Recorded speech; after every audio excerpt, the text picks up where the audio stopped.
Assalamualaikum warahmatullahi wabarakatuh. Perkenalkan, nama saya Salsabila Kamalia dari kelas PBI 2. Kali ini saya akan menjawab pertanyaan mengenai bagaimana tanggapan Anda terhadap milenial yang lebih suka berkomunikasi bahasa asing daripada bahasa Indonesia. Di era modern ini, sering sekali kita jumpai milenial-milenial yang menggunakan bahasa asing daripada bahasa Indonesia untuk berkomunikasi.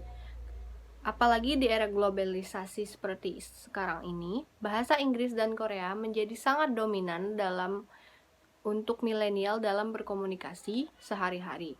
Ini biasanya terjadi karena mereka ingin membuktikan atau menginginkan pengakuan atas eksistensi mereka.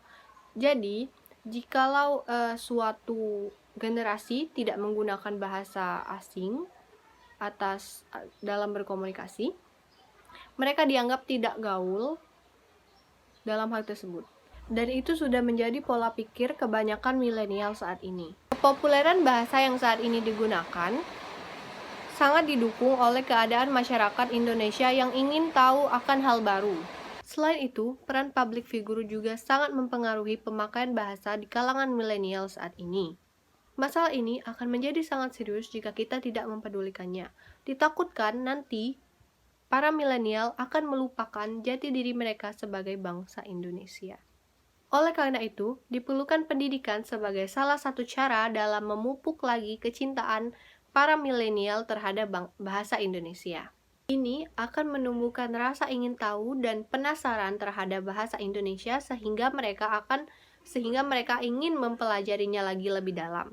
Jadi, diharapkan para milenial akan kembali lagi mempelajari bahasa Indonesia yang baik dan benar sampai cara penggunaannya dengan baik dan benar.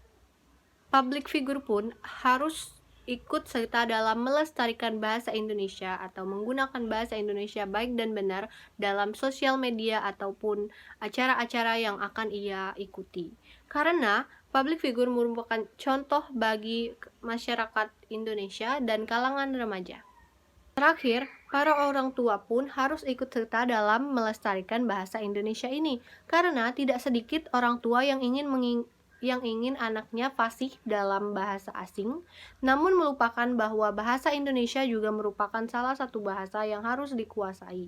Apalagi bahasa Indonesia merupakan bahasa dari negara yang kita cintai ini. Menurut saya, bahasa asing memang sudah seharusnya untuk dipelajari, namun kita pasti tidak boleh untuk melupakan bahasa yang menjadi jati diri bangsa kita sendiri, yaitu bahasa Indonesia. Sekian dari pendapat saya. Saya mohon maaf apabila ada salah kata dan pengucapan. Kepada Allah saya mohon ampun. Saya akhiri. Wassalamualaikum warahmatullahi wabarakatuh.